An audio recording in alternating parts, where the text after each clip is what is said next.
We will start learning the VI editor, which is the standard text editor on Unix-based operating systems.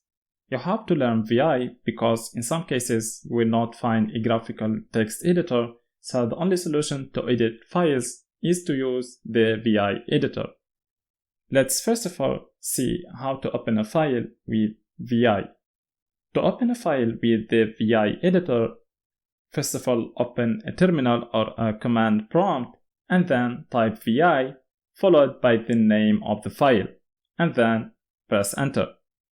For example, if you want to open the mydata.txt file, type vi mydata.txt and then press enter. The VI editor will open the file and you will be in the command mode, which is the default mode for VI. From here you can navigate either to the insert mode or to the last line mode.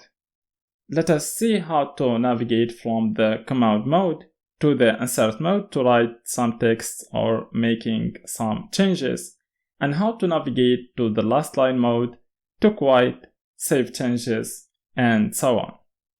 First of all, let's open the file by typing vi mydata.txt and then press enter. Now we are in the command mode.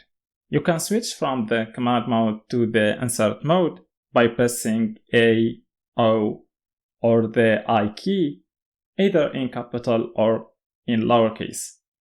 Pressing any of these keys will take you from the command mode to the insert mode, which will enable you to start adding text, deleting text, and doing whatever you want to do with this file.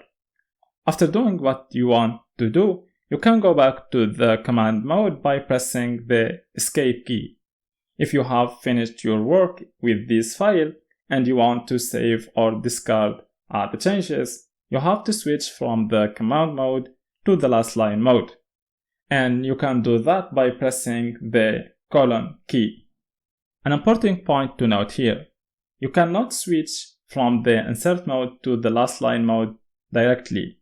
To switch to the last line mode, you have first of all to go back to the command mode and then switch to the last line mode by pressing the colon key. From the last line mode, you can discard the changes, quit the VI editor, or save the changes and then quit. As we did with the insert mode, to go back to the command mode from the last line mode, all you have to do here is to press the escape key. So that's it for now, and we will continue in the next video.